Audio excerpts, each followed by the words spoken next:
Hear it the way they heard it before you apply it to your life. I love that key principle. No, and here's the deal.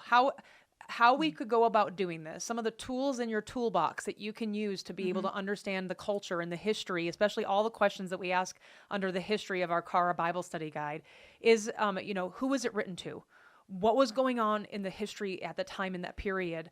What cultural practices were going on? And then more importantly, is what is happening, is it describing what's happening or is it prescribing?